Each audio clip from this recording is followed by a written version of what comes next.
Hi, this is Dr. Georgia. I hope you find today's message a blessing in your life. We want to make sure that we continue to provide these video messages for you when you can't come to church, or for those of you who live in a different state, or we noticed recently we have a lot of people in even different countries who are tuning in. So if that is you and you can donate to us, we invite you to hit that donate button just below the message here. So thanks so much.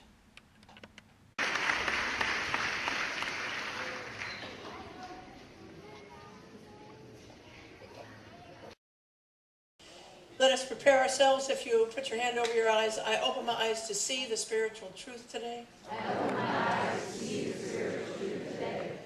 I open my ears to hear the spiritual truth today. I open my ears to hear the spiritual truth today. I just put your arms over your heart and extend out your arms. I open my heart to receive the spiritual truth today. I open my heart to receive the spiritual truth today. The spiritual truth that I'm working with today is that rest is a powerful spiritual practice. Rest is a powerful spiritual practice. Because you know, without it, we get kind of crabby, we get insecure, we make stuff up. Stuff that's bad, we make it worse. Rest is a powerful spiritual practice. And today we're celebrating Winter Solstice, which is a holiday that calls us to rest and to hope. It's a part of our series. We started out with Bodhi Day, the anniversary of the Buddha's enlightenment. We went to the Festival of Lights of Hanukkah. Today we're doing Winter Solstice. Next week we move on to Christmas, and then finally to Kwanzaa. Today's holiday, Winter Solstice, is actually the grandparent of all of the holidays.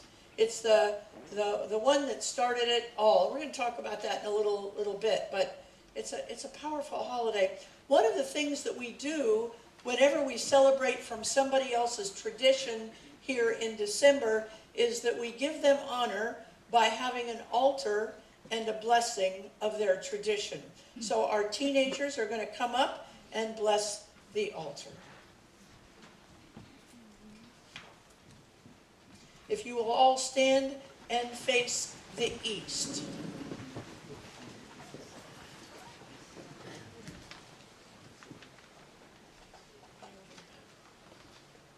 Welcome to the East. The East is the direction of the rising sun, new beginnings, and great inspiration. We give thanks for all our new beginnings in this year. Blessed be.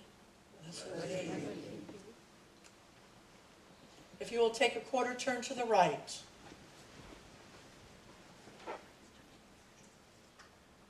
Welcome to the South. The South is the direction of lavish giving.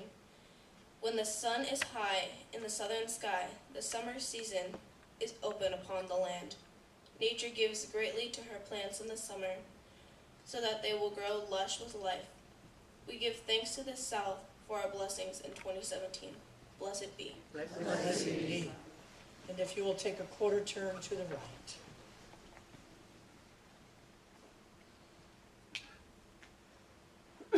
Welcome to the West.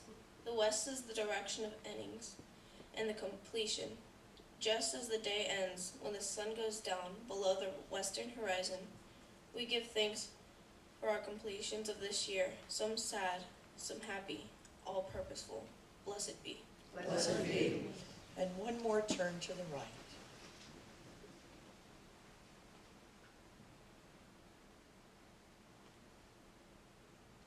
Welcome to the North. The North is the direction of ancestors, those who have gone before us and upon whose shoulders we stand. We give thanks for your sacrifice, for your compassion, and for your wisdom. Blessed be. Blessed be. And thank you, teenagers.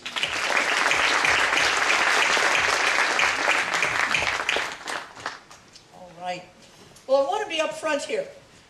Winter Solstice is a pagan holiday. And it's not a religious holiday. Much like Kwanzaa is not a religious holiday, it has an enormous amount of spiritual nourishment for us. But I want to be clear, it's a pagan holiday. And the word pagan, if you grew up like I grew up in a very strict Christian home, a Catholic home, the word pagan has a lot of baggage to it.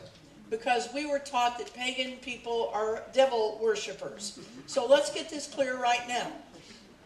Devil is a Christian concept. Pagans never heard of the devil. So it is not, they don't worship the devil. Pagans worship creation in the same way they worship the Creator in our life. They call us to love, to compassion, to oneness with the One, who is also one with the trees and the rocks and the rivers and the meadows and all of life. Does that sound like somebody we need to fear? No, we don't need to fear pagans. Winter solstice is the occasion on which pagans celebrate the longest night and the shortest day. And we should be very comfortable with how the winter solstice is celebrated, because it looks a lot like Christmas. In fact, you know, the decorations that we see at Christmas time, they all were birthed at winter solstice time. Most of the religious scholars will tell you that Jesus was born either in July or August. But they wanted to be able to invite the pagans into Christianity. That's a Sunday way of putting it. To invite the pagans into Christianity. And the way that they did that was to say, hey, you know, the pagans said, we're not giving up winter solstice. That's too much fun for us. We have all these decorations. We have all these rituals. We have all these things that we do. And the church fathers, and I want to say this, wisely said, they were meeting their goals. And they wisely said, no problem. No problem. We will make them Christian celebration and decorations. And it's exactly what they did. Now, before we get all pursed lips about that, everybody does that. We see a good idea, and we mimic that idea. So that's kind of how winter solstice got started. The wreaths that you see on the doors during the winter time, when the wagons couldn't move because the snow was too high anyway, they would take the wheels off, they would decorate the wheels, and they would put them on their front door. That's how we got the wreaths. The evergreen tree, our Christmas trees, they brought in evergreen trees to sort of bring life to the home during this winter solstice time. The Yule log, the father would take the Yule log and cut a sun in the Yule log to remind people, hey, the sun is coming back. The warm time is coming back. The longer days are going to return. Those were all ways that we celebrate now today. But right now we're in the dark time. And it's a giant hint for you and I to take more rest and to look within, to be a little more introspective, which is difficult to do this time of year. Because this whole month is speeded up instead of slowing down. See, our culture has invited us to pivot from that day of Thanksgiving. Remember that day of Thanksgiving where you're just having a nice big meal, hopefully with family that you liked and everything was good. And now we're pivoting over to I want. From thank you to I want.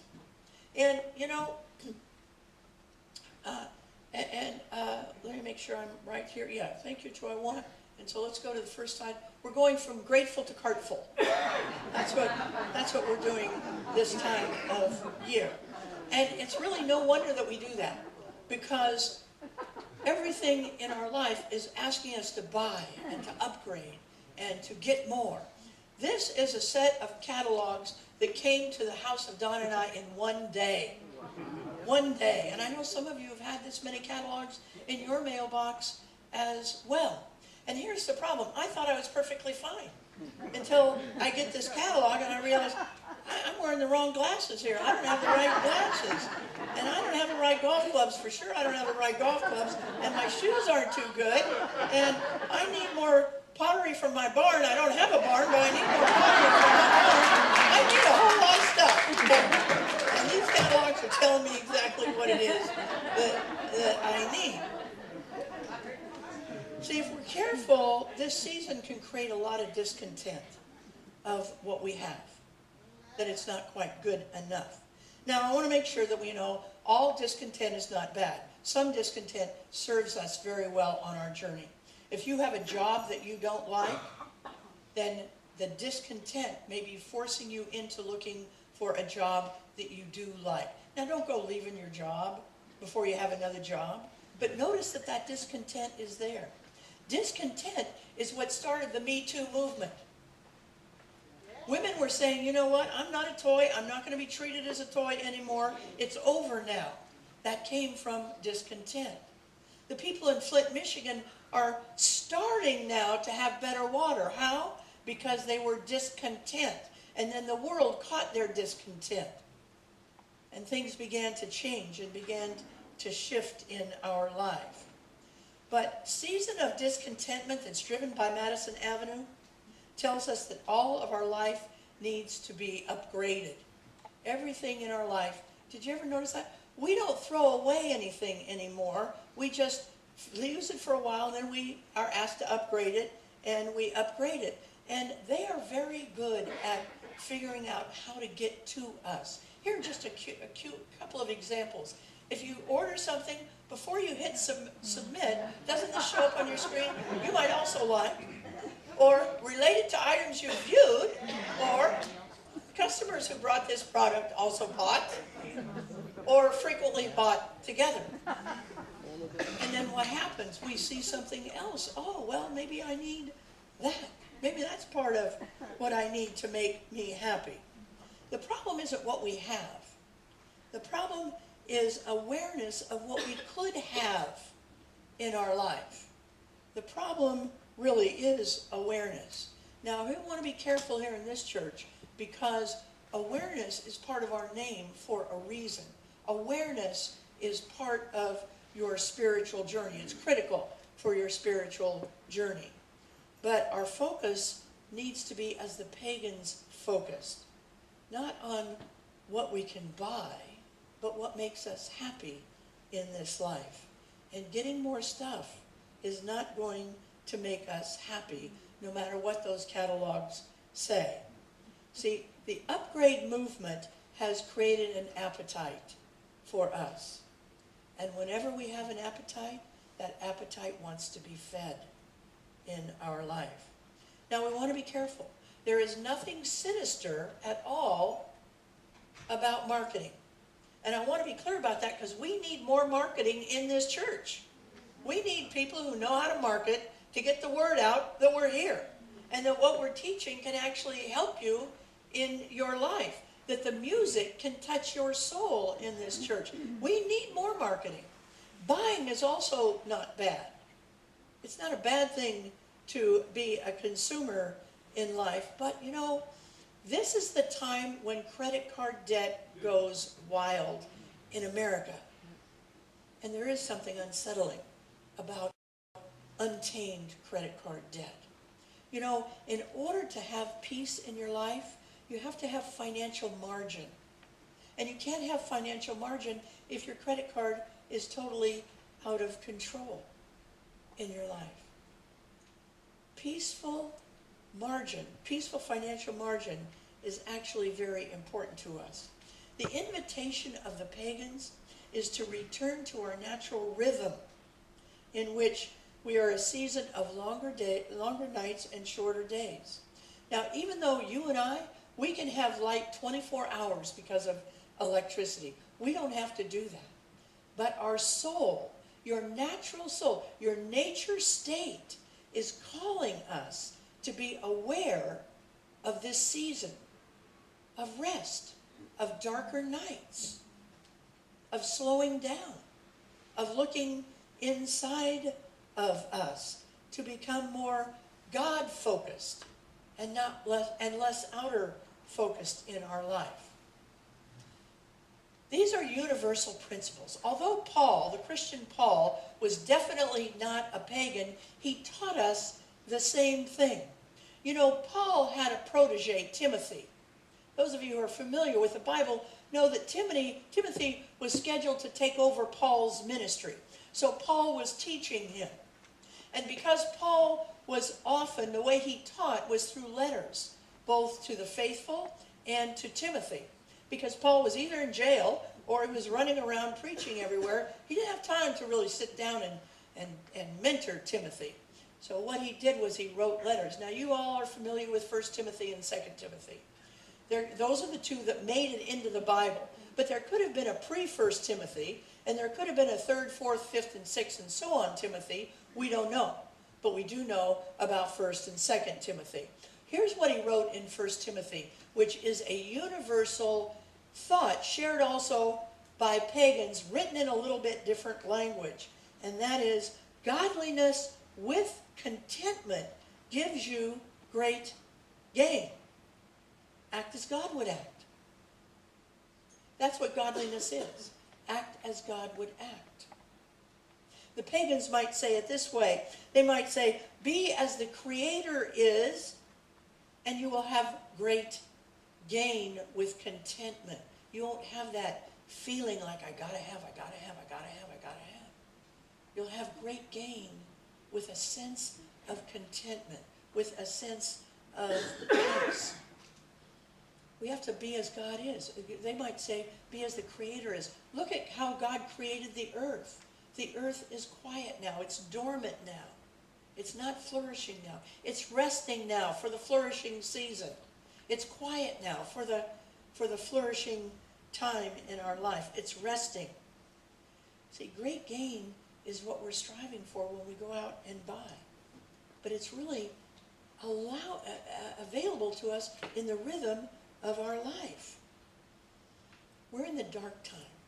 We're in the dark time. And like our sign says, there's hope. Like the Yule log is carved, there's hope. Those of you who have been coming a while, you've heard this, our choir saying, hold on, the light is coming. Hold on, your better days are yet to come. But you have to spend time here. You have to spend time in the darkness. Because we don't grow in the light. We grow in the darkness. Now, in the darkness, I'm not necessarily talking about bad times in your life. I'm not talking about the dark night of your soul. I'm talking about resting.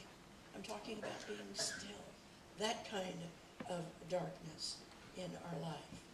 A seed won't grow unless it spends some time undisturbed in the darkness, under the soil, in the dark.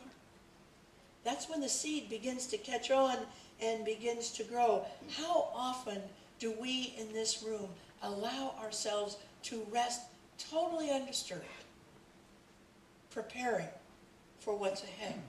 There's a South African story that I tell, I think, almost every winter solstice, because I like it so much. It's a group of nomads, and they run, and they run, and they run, and they run, and then all of a sudden they stop.